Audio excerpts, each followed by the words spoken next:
In this tiny liquor store, there's a guy behind the counter, and then there's like a semi-homeless guy in there, who I, of course, tried to keep distance from.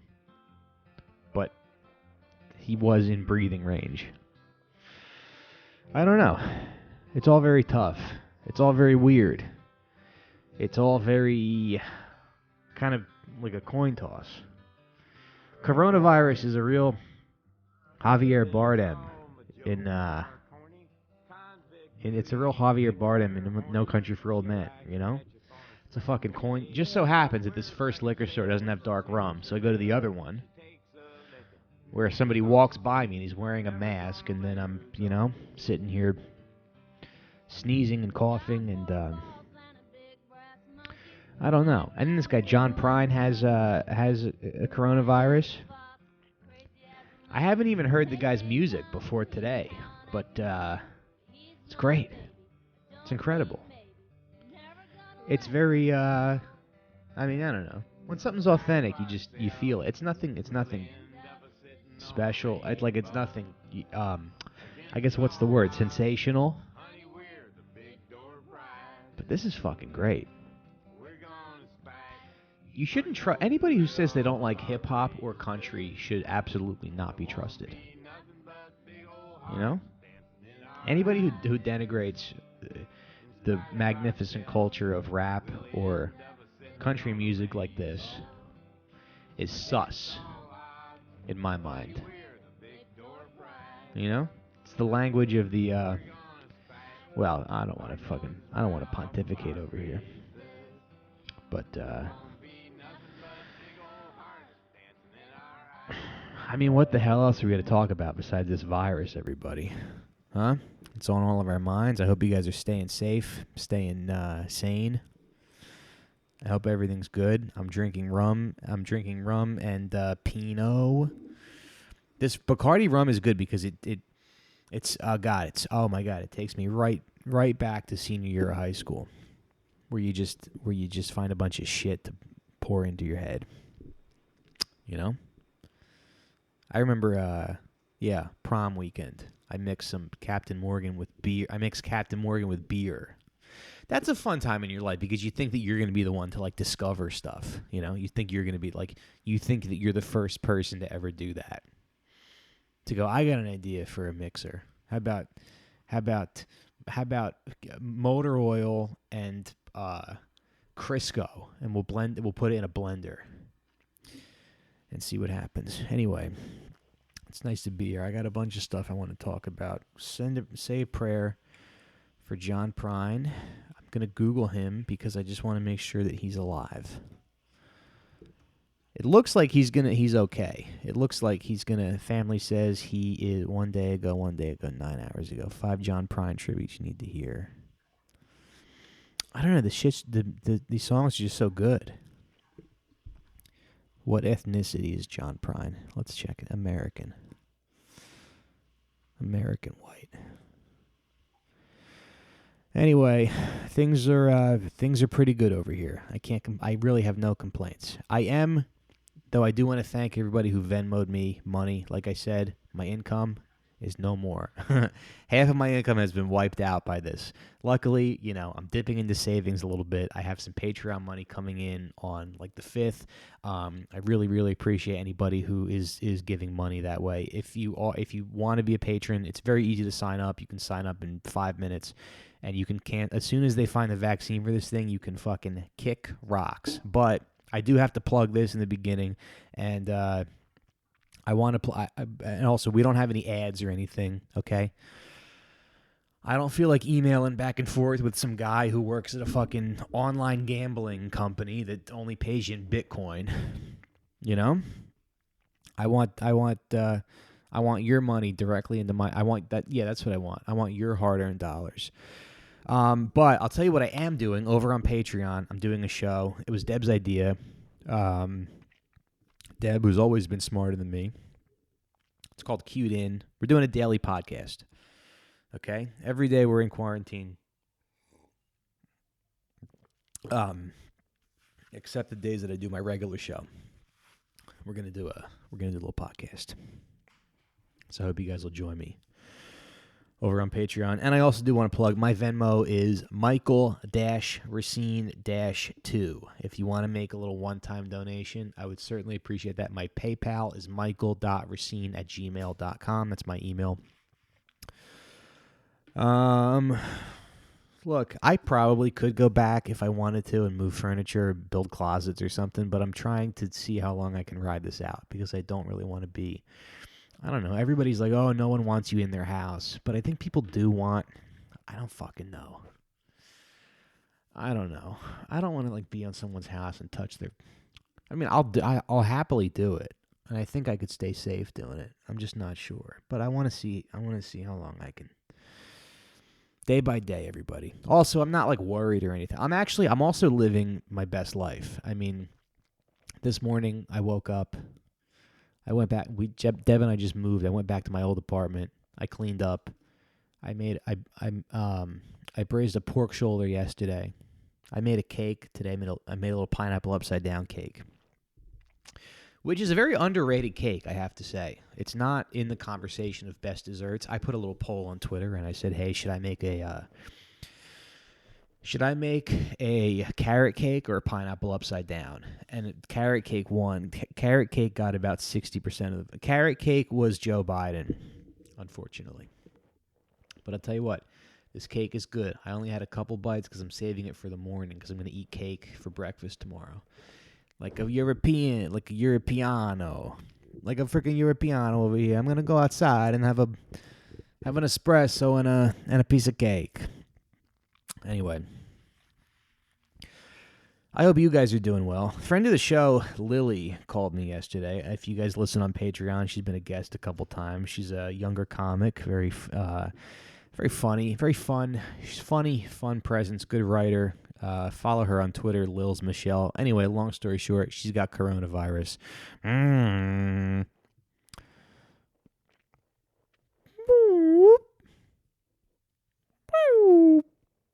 don't know. What's the sound effect for getting coronavirus? Anyway, so she's got it. She seemed like, she's in pretty good spirits. I don't think she has any underlying problems or anything, so we do wish her the best.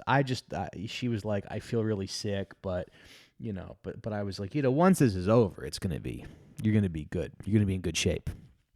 You're going to feel like you have a superpower because you got this deadly disease already. There's other people like my brother has asthma and he lives uptown in Manhattan, and he's freaking out. And I don't think he's even leaving his house. So I worry about him. But he's also lecturing me for staying in my house, or for not staying in my house. Now, I don't know what he thinks I'm doing. Like I talked to him a couple days in a row, and I'm like, he's like, "What are you doing?" I'm like, "Oh, I went to the park. I've been going to parks. I've been going to what I've been doing is this is a great thing to do. I go on Google Maps and I just look in the area around. I do this when I'm in a new city, but I've been doing it in my own city too. I don't even know there's stuff that's like a mile or two away from me up the Jackie Robinson Parkway. That's incredible. I went to Highland Park yesterday. Rode my bike around there. Super nice. But there's a lot of stuff that it's just there. And I haven't been, and then right east of that there's Forest Park, and then a couple miles north of that there's Corona Park in Queens. And I finally get why people like parks so much, folks. All those paintings, all those songs about parks. What is it? Saturday in the Park? I get it now. I never had a nice big park to go to. I've always lived in places where there's like, smaller size parks. But a nice small park is good too. Right, everybody? Okay, so today's episode is going to be all about death. It's going to be about accepting death. It's going to be about thinking about our own death. A few of us are going to die, okay? I'm looking at this New York Times article right now. Let me pull this up. I have too long of a computer password, by the way. I got to change it. It's too long. It should be just a few letters.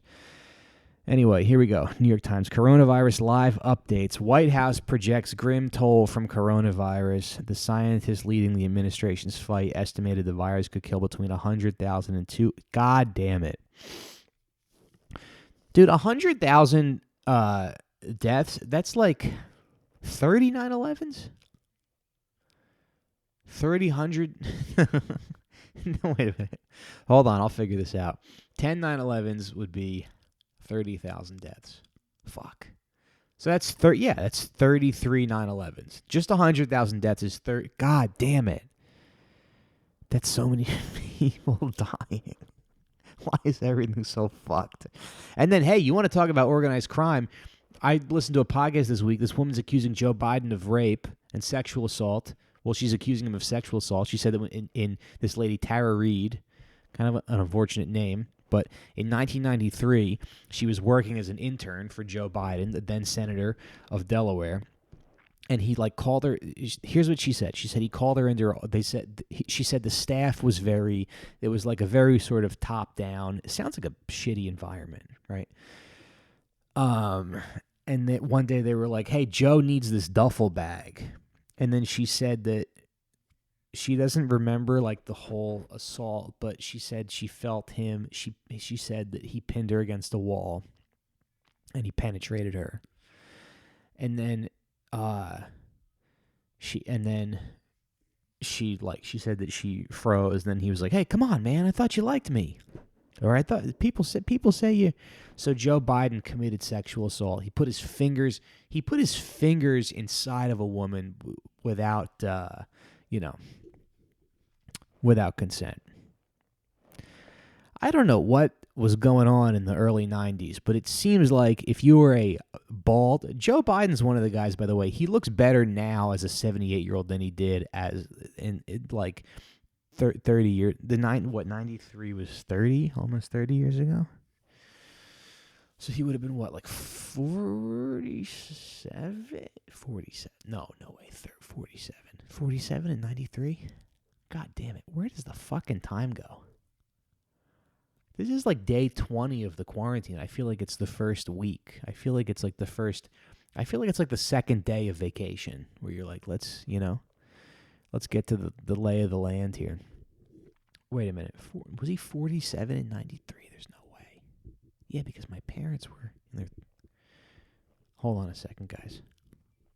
Shit. It wasn't 30 years ago. It was 27 years ago. So he was 50. Yeah, he was 50. Okay. He was 50. He was still an old man, but he looks better now as a 77-year-old than he did because he had that. He had that weird comb over, where they're where you're like, no, there's hair. I have hair. Nope, I don't know what you guys are seeing, but there's definitely hair on my head, and I'm gonna distribute it evenly throughout my scalp. And none of you will know the difference.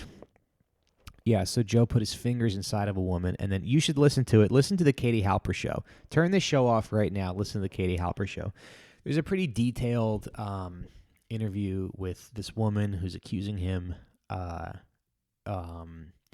She goes into detail. The story's corroborated. It's very credible. It's more credible than some of these other whores. I'm just kidding. No, it's a very credible story, and people are already they're trying to. I mean, what the fuck is happening? Literally, what the fuck is happening? It's like we're in some weird simulation, where it's like this. The past couple of years feels like if you went into a virtual reality simulator and you were eating a hot dog and you spilled mustard on the control panel. And they're like, oh, let's take a look into the near distant future. Well, here's Kobe Bryant getting killed in a helicopter crash. And they're going to make a rapist. They're going to run a rapist for president. They're going to steal it from the guy who's qualified and has they're going to suppress the youth. They're going to make people vote. There's a pandemic that's killing everyone's grandmother. And here we go. So anyway, So I figured today that we could do an episode that's all about death, baby. That's right. Fucking sweet, sweet death. Now, death is so we're gonna do a little deep dive, okay? And we're gonna think about how to prepare. Okay, that is not the virus, I promise. I've been doing a lot of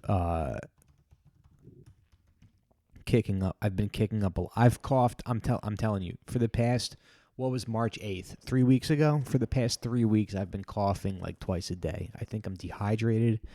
I'm going to take a little swig of dark rum over here. It's not the virus, I promise. I know it's not.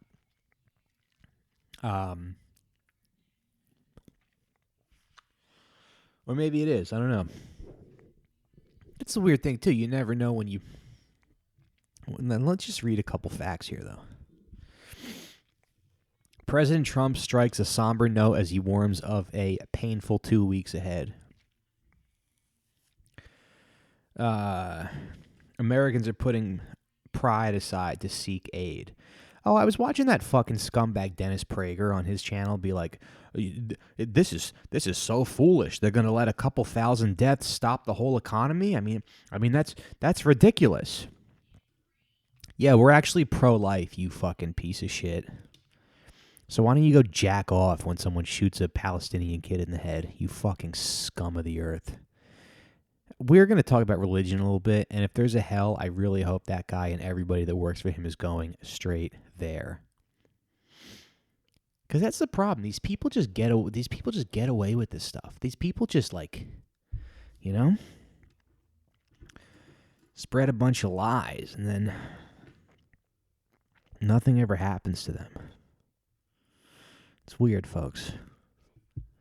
I did try to get a guest tonight. I called Chaplin, but his job is still happening. Isn't that funny? The guy works at a fucking slaughterhouse. I guess that's an essential... Yeah, that's an essential business, to chop goats' heads off every day. Anyway. The other reason I got to talk about this, the reason that I'm thinking about death, is because... my parents, there's a guy that does my dad's taxes every year, and he's like one of three of my father's friends. Okay, I think this guy's probably the closest thing that my dad has to an actor. My dad doesn't have any friends, but this guy, Mr. Can I say his name? I won't say his name, but this guy, let's call him Mr. Bath. Mr. Bath is like the close. I always remember my parents talking about him when I was a kid. He has two kids. He has two kids named, one of them is a girl who's 3 years older than me. So she was a senior in high school. I went to high school with her, and she was really nice, and she was a senior when I was a freshman. And then her brother is a year younger than me, Kevin. Anyway, she recently, would you say came down? I heard people say that about cancer, but she recently, developed. Anyway, she has aggressive brain cancer. So my mom told me that a few months ago. She's got aggressive brain cancer. And then I get a text from my mom a couple days ago, and I'm telling you, really, I haven't seen her since probably high school, but I just always remember. Just a very nice, down-to-earth, sweet, kind of humble person. She was like one of the student directors of the school play, So that's like this girl's personality. Just very behind the scenes, very supportive. Anyway, yeah, aggressive brain cancer. And then my mom texts me. There's something about moms where I think they enjoy doing this. Because. There's this. That's almost like a stereotype where people go, "Oh, my mom likes to just tell you who died." But so I get a text from my mom, and she goes, "Keep these people in your heart, in your thoughts today, because she is on hospice, and they can't go visit her. So she's dying of brain cancer, and that shit. That bummed me out because." By the way, I don't know if any of this is funny, but I think I heard Carl Reiner say I think Carl Reiner tweeted that for the first time, I can't find anything to joke about. So you guys can fucking calm down if this isn't making you laugh. But I'm saying, but she's dying. But somebody I know is dying of aggressive brain cancer. Like I said, haven't talked to this person in a while, but her parents can't go and see. So her parents can't go and see her die. They can't go to the hospital. So I don't know what the fuck is happening there, but when Deb's grandmother was on hospice, she was on hospice for I don't know, like a week or so before she passed. I was there when she passed, and Deb's grandmother and a bunch of her family was standing around. I just remember her uncle being like, "That's it, she's gone." Like the moment I remember the moment when she left, and it was sad.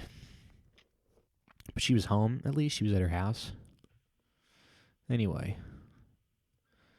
the point I'm trying to make is this girl was probably, so she was 3 years older than me, so she was like 35.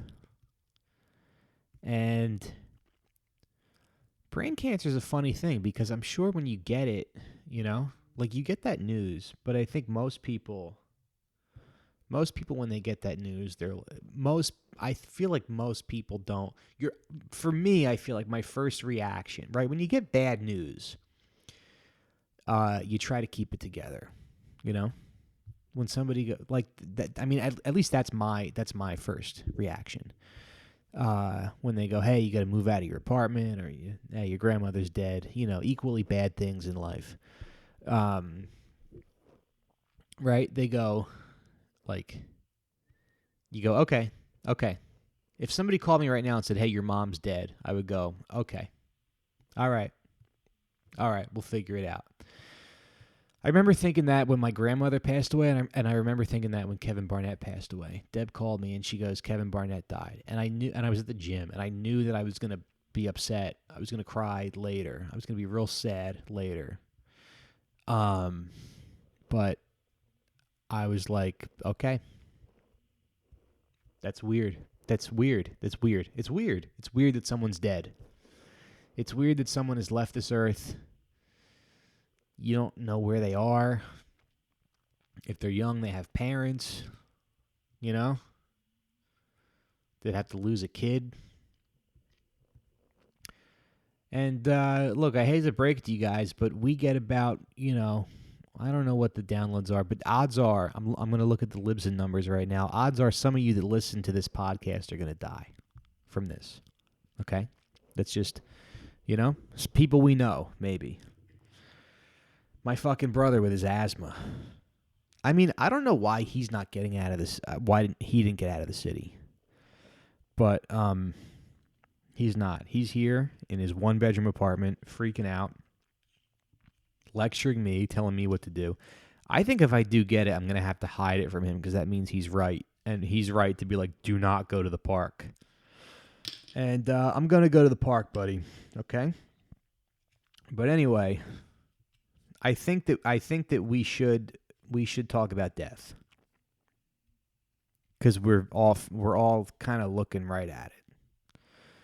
We all could have the fucking flu, and hopefully, I don't know what it's like, but hopefully when you die of something stressful or traumatic, you go peacefully, but you might not. I don't know, folks. I mean, there's a lot of shitty ways to go. You look at human history, people have been buried alive, they've had their heads cut off, they've drowned. Drowning seems like it kind of sucks because you know it's happening. But I heard it's peaceful. I don't know. What would you rather do? Would you rather know? I don't want to know I'm going to die. I feel like the best way to die is what was that movie, The Descent, when the woman's in her car? I think it was The Descent. There's some gruesome thing where a log hits a lady's head. And I think that is the best way. That's got to be the best way to go. You don't feel any pain. And you just go, "Oh, that's a lot. That's a lot." You don't even finish the word. You go, "That's a lot." And then before you know it, there's a log through your head.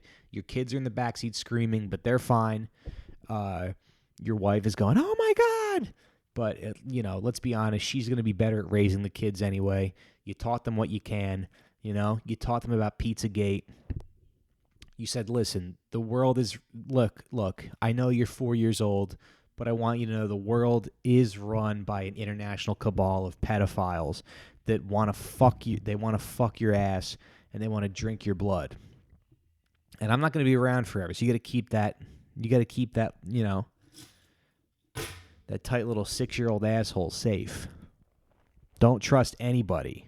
I don't care if he's the voice of Woody from Toy Story. You gotta be safe. By the way, did you guys see Chet Hayes on Instagram? He's Tom Hanks' son, who's the rapper, the guy who like he's like going off and he's like mad. He's like mad that people are saying that his parents are in the Illuminati, which is great. I mean, you got to step. No matter who your family is and how shitty they are, you can't turn on your family. My parents are pieces of fucking garbage. They're selfish, entitled, disgusting, pig boomer pieces of shit. But I won't turn my back on them. I won't be like, you know, if they need a kidney or something, you have no choice. It says more about you than about them if you don't give your pig entitled boomer parents your kidney. But anyway, somebody's on Instagram being like, I don't know what the fuck's wrong with y'all. Y'all trying to say my parents are pedophiles and we eat kids. Like, he was like being funny, but then he got mad, you know? Which letting letting people on the internet get to you is very funny because it's very funny.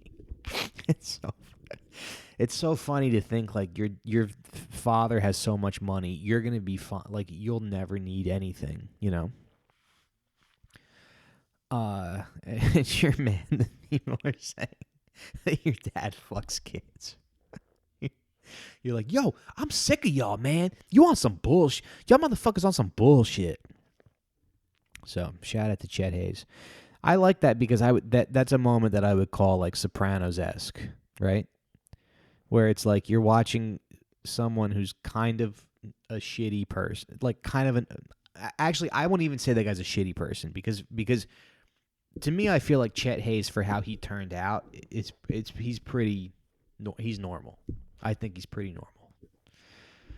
I don't know how you're Tom Hanks' kid, you know, and just watch him rape children every weekend and you're not even, what's Colin Hanks' deal? You know?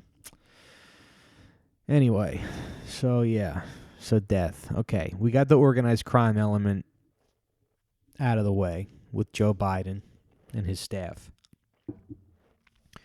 There's also a story about John Gotti where when he was a kid, when he was a younger guy, he was probably like early 20s. When he was like 28, 29, he robbed this guy's warehouse, this guy Willie Boy Johnson, who ended up becoming an associate of his. And he heard that Johnson was looking for him. And so one day, and who knows how accurate the story is because all those guys lie all the time. But one day he walks up to Willie Boy Johnson and he goes, hey, I heard you're looking for me. And he goes, yeah, I am. And then Gotti pulls out a revolver and he goes, I'll put 2 bullets in your head right now. I don't even care. Like he just didn't have any fear. And that's not an easy that's not an easy level to get to in life where you're that unafraid of death. But maybe Gotti, if that story is true, maybe Gotti was. But I think that's how you got to look at death, you know? It's not always easy. But you got to be like, you got to live your life like you're Martin Sheen in The Departed, right? Remember that scene? I'll play it for you. I'll be fine, but if you're good mate, I can't protect you. Now go. This is good. We got young Leo. Martin Sheen auditioned for Michael Corleone in The Godfather. Did you know that? Yeah, he had like long hair and a mustache. Here we go. Gangsters come in. Where's your fucking boy? Now this is scary.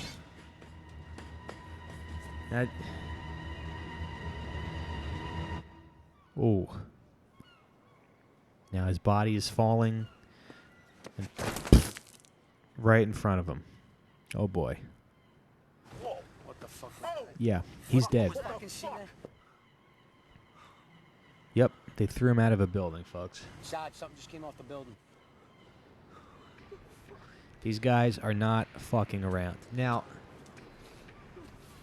What do you mean something came off the building? Go again with that. I gotta rewatch this movie because that shit, this was good. Now, Martin Sheen and Mark Wahlberg are the only guys who know that Leo is a cop. They're the only two guys that have access to his file. So Wahlberg is the one who shoots Matt Damon at the end, who is the mole for the cops. Good movie. See, I haven't coughed one more time.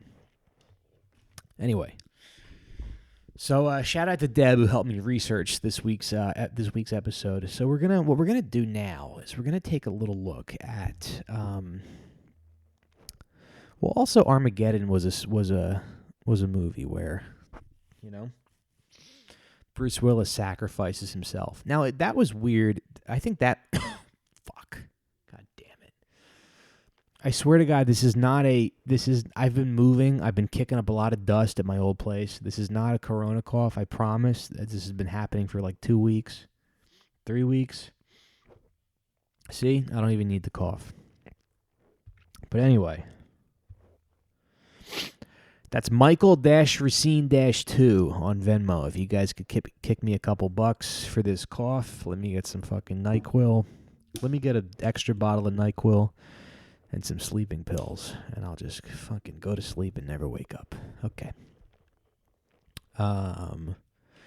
There's no way that death isn't kind of fun, though, right, guys? Anyway, so it's been a while since I've seen Armageddon, but at the end of that, Bruce Willis dies at the end of that movie. And because what happens is somebody has to stay on the asteroid to blow it up, and they draw straws, and Ben Affleck draws the short straw, so he has to die. But he's gonna marry Bruce Willis's daughter. So Bruce Willis is like, I'll stay here and blow up with the, because out of all you single childless piece of shit, degenerate, debaucherous oil drillers with no kids and no family, it makes sense for me, the guy with the daughter, to be the one who dies. But I got to revisit that movie because I think I would like it a lot more. I was like a real pussy kid, and I was afraid of I was really scared of any kind of death in movies. I didn't like it, and so I was really apprehensive about it. It was just very all the death in movies. It was very real to me, I remember just being afraid because my mom and my brother would watch a lot of action movies together. And I'd be like, do a lot of people die in this? Because I don't think I can handle that. But I don't know. I just felt like it was very real. Anyway, but that was another thing too, where in a lot of movies where they're like, and I think they still do this, where they just kill. I feel like now in less people die in movies. There's more of a value to life. But sometimes in movies, like in the 80s and 90s, they would just kill people willy-nilly. Like the bad guy would just be at the drive-through at Burger King, and they'd be like, "Oh, here's your burger, sir, with extra onions." And he was like, "I wanted no onions." And they just shoot. They just shoot like a Burger King worker or like a toll booth worker, And the director's like, "Yeah, because who gives a fuck? Because it's just somebody who, it's just some poor piece of shit." Nobody cares. Anyway, Michael Clark Duncan was in Armageddon too, and he's dead. Now that's weird to me that Michael Clark Duncan was everywhere, right? He was in every movie, he was on TV all the time, and now he's gone. And when did he die? I'm gonna say 2015. No, I'm gonna say 2013. Michael Clark Duncan. Let's see. Place your bets, folks. Place your bets. No more bets. No more bets. No more. 2012. 2012 he passed away. Which is a bummer because he was born at 57. So 49 he died? No, 59? Yeah, it's a shame. Death. Let me scroll down. Wikipedia. He was engaged to Omarosa? That's fucking bizarre.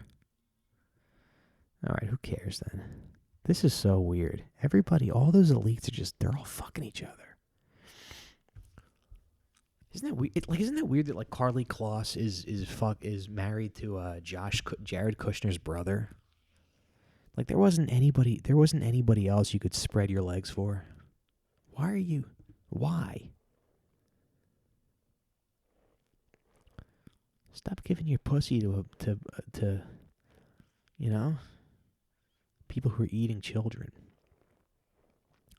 7 months after his death, and according to his family, Omarosa was under suspicion for changing his will and testament. They also claimed that Omarosa manipulated Duncan in his final days, lied about her engagement, and sold his belongings without the family's knowledge. Following Duncan's death, many memorials used one of his most famous lines from The Green Mile, "Heaven, I'm in..." Oh, Jesus fucking Christ.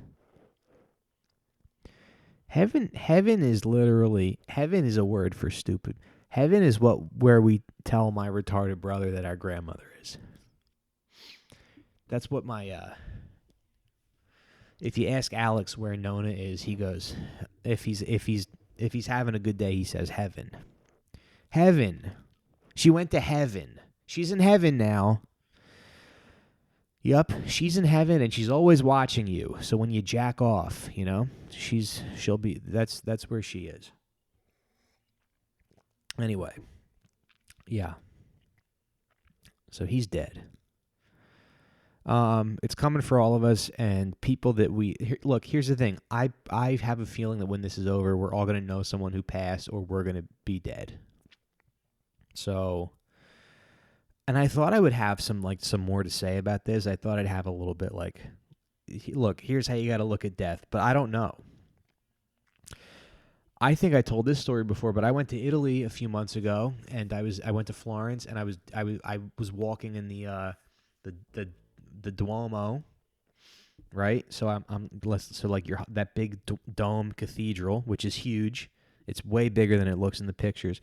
Anyway, so you're hiking up the top of it. You're climbing this narrow stairway. And then when you get out, you're sort of walking on the edge of the dome, right? So you're like very high up, but then the building is very big.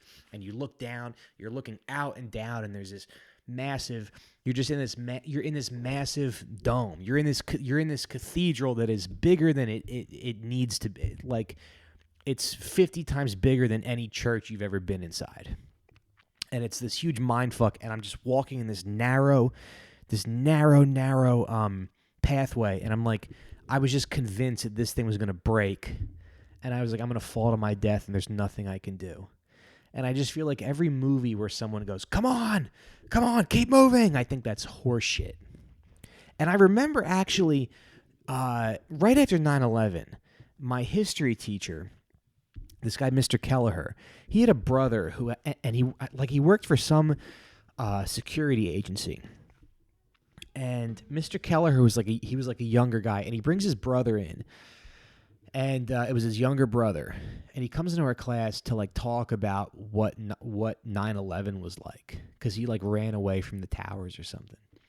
And I remember this guy, and he seemed like an athletic. I think he was in the military or something. And he goes, yeah, if anybody tells you anything about courage, he's like, that's bullshit, because I was convinced I was going to die. So I just feel like any portrayal in movies where people are like, Darth Vader, you can strike me down, but I don't fear the... I mean, if that was realistic, I think Star Wars was unrealistic, but I don't know, that's a stupid trope when people go, oh, really? The movie where they use laser swords isn't... But I think that... I don't know, but then again, the guy's a Jedi. Where the fuck? What are you doing, Mike? Look, he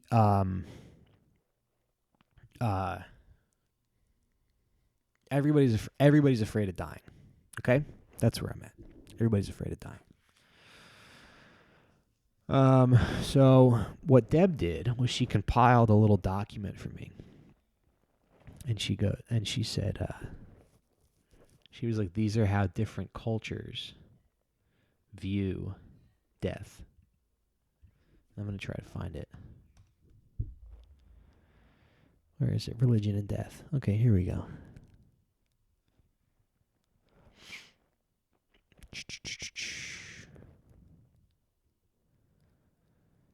Okay, so here's some countries.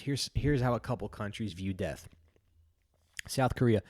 In South Korea, a law passed in 2000 requires anyone burying a loved one to okay, so in South Korea, a law passed in the year 2000 requires anyone burying a loved one to remove the grave after 60 years. Because of dwindling graveyard space, this resulting law, cremation, has become much more popular, but families don't always opt for ashes. Several companies there compress remains into gem-like beads in turquoise, pink, or black. These death beads are then displayed in the house. I think that's pretty cool. I also think that's awesome that they're like, you gotta dig up your grandmother right now. There's not enough space. I'm telling you, like, the part of New York that I live in, when you look at Google Maps and you go, there's a bunch of, if you go to it's like the Jackie Robinson Parkway, right? So that's like a little like a little road that goes through. You know, when you look at the Jackie Robinson Parkway on Google Maps, there's a bunch of green that it goes through. But then when you zoom in, half of that shit is cemetery. There's like 9 different cemeteries, literally 9, and then a little bit of park space, but 9 different cemeteries with fucking. What are you doing? What? Come here. 9 different cemeteries, and they're full of dead people. And it's like, what is this? The other thing that's always funny to me too is when you go to a cemetery and there's like when we buried my grandmother. I remember we were driving into the mausoleum where we buried her, and she's like, I'm looking at all these tombstones, and it'll be like, you know, Victor Genovese, 1893 to 1959, and you're like, man, that guy missed like the Beatles, he missed Nixon, he missed Bill Clinton, he missed Britney Spears. He didn't get to see any of that. Unless he's watching it from heaven, which is weird. That's very weird. Because then you're seeing time pass. Anyway, that's for babies. In the northwestern Philippines, they blindfold their dead and place them next to the main entrance of the house. Their Tinguian neighbors dress bodies in their best clothes, sit them on a chair, and place a lit cigarette in their lips. That's weird. I don't want that.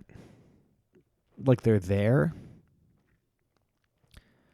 But at the same time, you know, like, my grandmother passed away in 2017, I don't feel like, I still feel like I can call, like, I don't feel like she's gone. I feel like I have the memories, and I remember what she looked like, what she, you know, what she fucking smelled like. So, I don't know. It's not like, I don't really feel sad because I feel happy for all the memories and shit, you know. One time she drove to school and took me home because I had to take a dump and I didn't want to poop in school. R.I.P. R.I.P. to a fucking real one, baby. Okay, Madagascar. Every 5 or 7 years, a family has a celebration at its ancestral crypt where the bodies wrapped in cloth are exhumed and sprayed with wine or perfume. As the band plays at the lively event, family members dance with the bodies. That's a little strange. That's a little fucking strange. And I'm not here to judge anybody. I don't judge anyone's heart. But it is kind of funny to think about, like, you know, European colonizers showing up and being like, yeah, these people are digging up dead bodies and spraying them with perfume. Maybe we should just take all their vanilla. Frankie, you're making noise. Daddy's podcasting. Daddy is trying to earn a living. Men who are trying to earn a living. Come here, buddy. Yeah. So that's funny. Let's see. New Orleans. Fusing West African, African, and French American traditions, funerals in New Orleans strike a unique balance between joy and grief as mourners are led by a marching band. The band plays sorrowful dirges at first, but once the body is buried, they shift to an upbeat note. Cathartic dancing is generally a part of the event to commemorate the life of the deceased. So that's cool. Let's see. Death by religion. I don't know if I want to get into this. I do think it's funny. this says right here, most Hindus believe that humans are in a cycle of death and rebirth called samsara. Yeah, see, that's the weird thing, right? Death, when somebody dies, it's so painful, but then also so many fucking people, like everybody does it, you know? Like it's like getting your ears pierced, where you go, man, they're gonna stick a needle through my ears, or like, but then you go, what? Yeah, but everyone's it's fine. It's fine. It's fine. It's going to be fine. It's going to be fine. So many fucking people have died. Don't be afraid of your death because you're not special. That's the point that I'm trying to make. Let's see. Deb found some quotes from atheist writers, but they're boring. All right. So, the last thing I'm going to do is I'm going to keep recording. I'm going to get a drink of water. But I'm going to get up and I'm going to read some quotes. We got some quotes here about death. And I think some of them are good. Some of them are, like I said, whatever. But I'll be right back. And we're back. Hello, everybody. Okay, so I also found some quotes about death. I hope that I didn't make you guys more, like scared or any. I mean, I don't know. Look, the worst that can happen is that somebody we love dies or we die. Right? We're gonna enter the next. We're gonna start one day we're gonna start coughing, and we're gonna enter the next thing. Just like that girl I knew from high school, she's gonna die. What are you gonna do? It is just funny to think that, like, you get diagnosed with brain cancer. You go, all right, we're, one day at a time. We'll fight this. And it's like, no, you should have just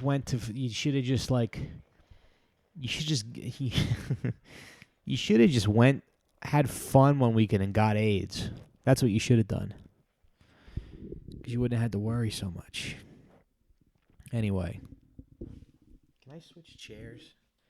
I'm gonna switch to a higher chair because I can. Hold on a second, guys. 50, so 47.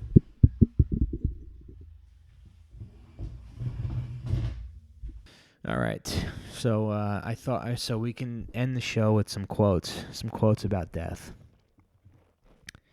Here's a quote about death. To the well-organized mind, death is but the next great adventure. J.K. Rowling. Okay, I've said it once and I've said it again. I'm going to say it again. Harry Potter is for retards. This is not a very insightful or particularly deep quote, and it's a shame that something like this can be so popular, and people go, "Oh wow, yeah, that's true." I love wizards, and I'm a Ravenclaw. How about you give some of those billions of dollars you made back? You know what, J.K. Rowling? The only reason you made that money is because people are stupid because there's no money for education. So give some of that money back. Give half your money back because you only made it because I'm sure in Britain there's no funding for education. All right. Here's another one. Chuck Palahniuk. I don't know how to pronounce this guy's name, and you know what? I'm not gonna fucking learn because no one's taught me, and I don't. I don't. It's not important. Chuck Palahniuk. I'll say Chuck Palahniuk, and don't correct me. Don't write to me. Don't. You know what? Don't fucking talk. Stop talking to me. Stop reaching out. Stop Instagram DMing me. I don't want to hear it. We all die. The goal isn't to live forever. The goal is to create something that will. This is bullshit, too. There's like 4 people who have created something that we remember. And it like, literally, live forever? How up your own ass are you? Name a movie from 1954 that anybody still watches or gives a shit about. Here's a movie from the 50s. Ace in the Hole came out in 1957, and then Paths of Glory came out in 1957. They both star Kirk Douglas. They're right? I think Ace in the Hole was 57 or 54. But that guy's a rapist. Kirk Douglas raped Natalie Wood when she was 14. So his legacy's not gonna last forever. Because guess what? We don't do that anymore, Kirk Douglas. You can burn in hell. Because we don't, believe it or not, times have changed and you can't just rape a 14-year-old anymore. Mostly it is loss which teaches us about the worth of things. Arthur Schopenhauer. That's a good one. That's a solid quote. Good. Man cannot possess anything as long as he fears death, but to him who does not fear it, everything belongs to. Leo Tolstoy. Again, I don't know. Who doesn't fear death?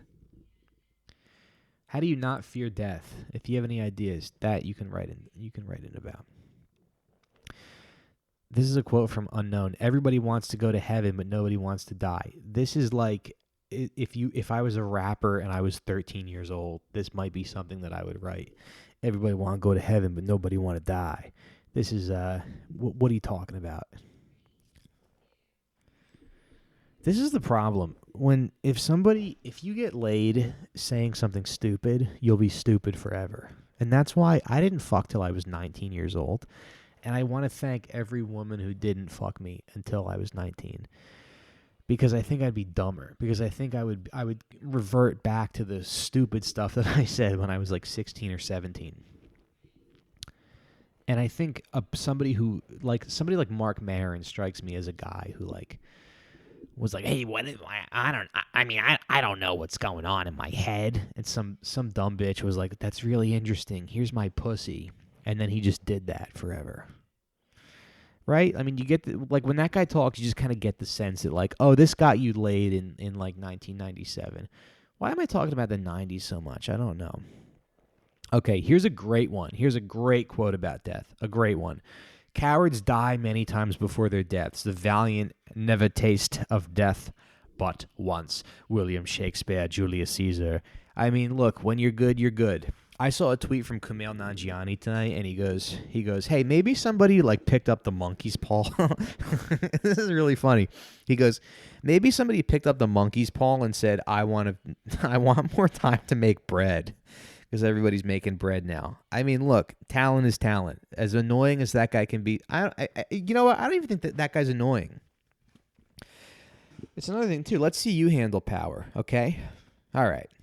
But that's great. And Shakespeare kind of bums me out because Shakespeare is good. It's great. But it's what the fuck is that language? And fuck anybody who pretends to understand that shit. Who reads original text Shakespeare and goes, oh, I get it. I know what this is about. You're a piece of garbage.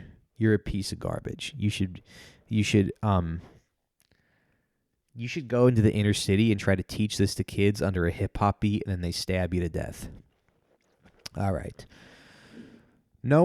This is also another great one. No one really knows why they are alive until they know what they'd die for. Martin Luther King. And that's why you are the fucking yes king. That's why you're the king. That's why you're the best. That's why everybody fucking, you know?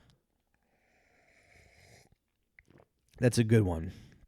There was another one from Malcolm X that was good too, but it was like kind of intense. And I was like, I'm not going to have time for this. All right, here's one. Death is the destination we all share. No one has ever escaped it. And that is as it should be. Yeah, duh, buddy. God damn it. Some people just get to say obvious shit like it's profound. And that is as it should be because death is very likely the single best invention of life. Jesus fucking Christ. It is life's change agent. It clears out the old to make way for the new. Steve Jobs. Jesus fucking Christ. Well, it sure did, Steve Jobs. It sure did. It sure did. Make way for the, you know? All that juice attacked your kidneys, and now we have the iPhone 8. So you're right. You're absolutely right. Yeah, make way for the new. I love this new iPhone where there's no headphone jack, and I have to spend fucking $17 on a dongle to adapt my headphones. What a fuck. That's great. Man, it's like that you really passed the torch. You really did a fucking great job to whoever. Ugh. Yucky.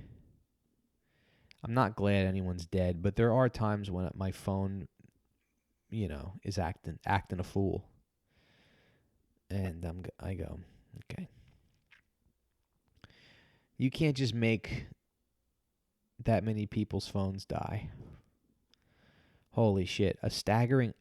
dude, this shit's about to get really bad. A staggering 871 people have died in the United States from the coronavirus. I think I've performed for 800 people maybe twice in my life. That's the deadliest day yet for the U.S. and one of the deadliest days in the world so far. This is going to be... We're going to have it the worst. We're going to fuck this up. We're fucked. This is going to be... this is going to be fucked up pretty bad. And who do you even blame for this? The president? That's a weird thing where it's always like, you know what? I don't even care who the president is. I'm going to live my life. That's right. Oh, imagine being such a baby that you need you need a different president to not die. Well, there's no fucking CDC anymore, you dumb boomer piece of shit. So chances are, yes, you know, believe it or not, the system is bigger than you. Believe it or not, we live in a society and there's decisions that are made that affect everybody, okay? It's so funny that they're calling coronavirus boomer remover, though. I mean, God bless the kids. Okay, death is nothing else but going home to God. The bond of love will be unbroken for all eternity. Mother Teresa. Now, that's something that I would probably tell a 6-year-old, and I would hope they would believe me. You know? What I hear about Mother Teresa is that she's kind of a cunt. She was kind of a cunt. I don't have any video footage of her. I would like to see some if there is any. I'm Google image searching young Mother Teresa. I don't think her name was spelled. Yeah. Young Mother Teresa. Okay. So yeah, she's got like a pancake face. This is her as a young woman. Those photos were weird back then though. Like any photo before before like 1990 was even the photos in the 90s they don't look like real people. You know? We're going to age in high def, and that's interesting to me. Anyway, yeah, she just seems like kind of a... And then what was she, Armenian? Armenians have all those X's and Z's in their names. What's that about, huh? We should investigate what the fuck's going on over there with these Armenians in there. All those... Or no, she was Albanian, right? Albanian? She was Albanian. Wait, let me... Yeah, I'm pretty sure she was Albanian. Hold on a second. See, I'm not a fucking moron, okay? Mother Teresa. Mother Teresado over here. Albanian, Indian, Roman Catholic nun and missionary. Albanian Indian. How did that happen? Well, so, a little bit about myself. Oh my God, stand-up comedy's over and I'm so fucking happy. Good. It's done. It's fucking done. So, a little bit about me. I'm a Russian. I'm a French. My mother's French and my father's Jewish. So we... Oh, sorry, folks. Let me... How about this Subway restaurant, huh? Have you heard about that? You get to go in and the guy's fucking kids, but stand-up comedy. There's another genre of stand-up comedy that I was just scrolling through Instagram this week and I saw like there's this thing where it's like there's this entire genre. It's like middle-aged guys talking about how powerful vaginas are. Like, you know, once you fucking guys, all we want to do is see a vagina. You know what I mean? I mean, vaginas. And then, so there's like the middle-aged white guy version of that, and then there's the middle-aged black guy version of that, where he's like, man, let me tell you something. Vaginas are very motherfucking powerful. And let me tell you something. People say men run the world, but I'll tell you what. Women got the power. Because women got the pussy. You know, y'all women don't understand. Y'all got a lot of power with that pussy. Y'all got a pussy? You can be... I'm just saying. I'm just saying you got a lot of power between your legs. The pussy. Although I gotta say, I did see Dante Nero do a funny. He had a funny set one time where he was talking about like the value of different age of pussy. So he's like, yeah, 20-year-old pussy, I'll take you to I'll take you to a nice restaurant. And then he's saying that like 30-year-old pussy is worth like Red Lobster and a walk like in the park. And then he's saying that like 50-year-old pussy is worth like a couple Skittles. And I remember seeing this like 60-year-old woman in the crowd, and she's going, yes, that's true. My pussy is worth. Oh my God. You tell it like it is. My pussy is worthless. My pussy ain't shit. Preach, Dante. Shout out to Dante. I gotta talk to him for the show. All right, couple more and we'll get out of here. All right, here's a quote from our boy. A single death is a tragedy. A million deaths is a statistic. Joseph Stalin. That's fucking right, baby. Okay. I'm not afraid of death because I don't believe in it. It's just getting out of one car and into another. John Lennon. Here's another asshole. Like literally an asshole. I think John Lennon might have been an asshole. I don't really fear death because it's almost like when you're beating a woman and then you go and beat another woman. I'm not scared because every time that I've beaten a woman, I've gotten away with it. Remember the crows in Jungle Book? They talk like, one of them talks like John Lennon. They were good, right? Yeah, they were good, but then the vultures in Jungle Book were good, but the vultures in Robin Hood were bad. There you go, just in case you guys got a test coming up. And then here's another quote. The last enemy that shall be destroyed is death. J.K. Rowling. Guys, I'm sorry I didn't have more to offer you. All I have is another retarded fucking J.K. Rowling quote from, this dummy who only has money because the school system is bad. Right? So you should give money back. Maybe I should do that. I'll write a children's book that's about, instead of wizards, it can be about like, I don't know, dragons or something. Anyway, guys, let me Google John Prine again. Hopefully he hasn't died while this episode has come out. Like I said, never listened to the guy's music before today. Actually, that's not true because my brother,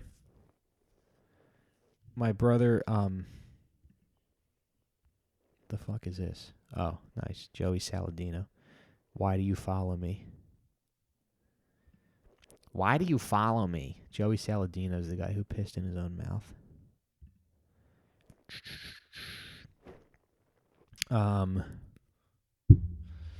The fuck was I going to say? J.K. Rowling. Guys, don't die. A lot of people are going to die, and it's a fucking bummer because I think it was like 500 died yesterday, then 800 died today. I don't like to freak out. I don't want to pull a Steve Racine here, but what's going to happen is he's freaking out, and I'm going to the park every day to do my calisthenics. I'm doing about 30 push-ups. 30? I'm doing about 90 push-ups a day. So one of us is right. Now I hope it's me, because it's better to be overly cautious than to fuck around. But it might not be. It might be that he's right for staying in his house. And look, Steve is my younger brother, so I don't like. I mean, you guys know what it's like with your siblings, right? Especially when you don't like your sibling. Nobody likes their sibling telling them anything. Nobody likes to be, dominant. Like nobody likes to be outwit by their siblings. So now it's a thing.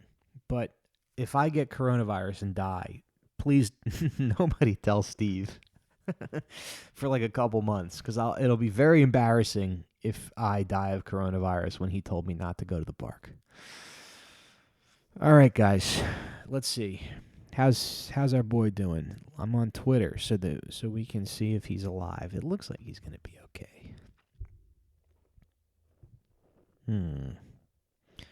Roger Ebert, he's dead. He's now stable. That's March 30th. Who's this guy? Roger Waters. That's the guy from Bad Company? No, Pink Floyd? Roger Waters? Who's the guy from Bad Company? Paul Waters? Paul Rogers. They're British? I don't even know who's British. And why do you guys listen to the show? Anyway, it looks like he's going to be okay. But the guy's great. If you're not familiar with his music, I would say. Why is my mouth so wet? I would say to give it a little fucking listen. All right? I'm going to use some of his music to play out. Hopefully I don't get flagged again by the fucking... Well, when I play through Spotify, that's when I get flagged. But I'm just sharing the guy's music with you. Another great, before I go, another great country artist is, I'd never heard of this guy before I was just working out one day. And he came on through Shuffle, this guy Tom T. Hall. And he's a really good, he's got this song called Homecoming. And I think this song is like some of the best storytelling that I've ever heard. It's about a guy who's like... It's about a guy who is like a country. He's left home to become a country western star, and he's going back to visit his dad. And it's like his first conversation with his dad. Anyway, it's very, very good, and it's very complex. There's a lot of subtext. Fuck yes, Deb. Sorry, she might be asleep. I just remember the word subtext. Fuck, subtext. That's a great word, subtext. Subtext is like what's under the words. Anyway, there's a lot of fucking subtext there, folks. All right, here's another beautiful song. We wish our friend the best. If you guys know anybody who's sick, I wish them the best. I'll shout them out on the show if you want. Thank you for supporting. I mean, really, your support for the show, financially and otherwise, really means a lot. I appreciate it. If I can just be, super gay for a second, okay? Show business is tough. It's a hard career, and you gotta, you do a lot to like find your voice, to develop it, to carve out. You gotta, you find your identity and all this bullshit, and you feel like, am I being authentic? And is this interesting? And you see a lot of shitheads succeed. And I'll tell you what, there's a lot of fucking horse shit out there. There's a lot of people with big followings. Okay, a couple 100,000 people maybe. I don't know how they got there. And then you look at what they're saying, and you're like, you don't have any fucking talent. But it's all the people with the writing jobs. But the fact that over 200 people like me enough to give me a little bit of money every month, your hard-earned money, and help me out on Venmo when you can. I mean, I really appreciate the hell out of it. And I got to tell you, when I tell other comics that I make, $1,000 a month isn't it's not much, but when I tell comics I make that, they're like, that's awesome. And so thank you. Fuck my fucking laptop.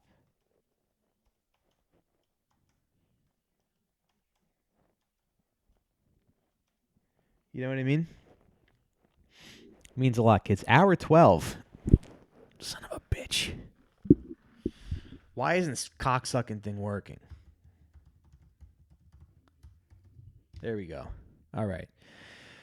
Guys, I got to go to bed. I got to edit this thing and go to bed and upload it. But thank you again, and we'll see you next week. Hey, we'll see you tomorrow if you're a patron of the show. Okay? Daily podcast. Every single day I'm fucking spitting bars into this microphone. All right, guys.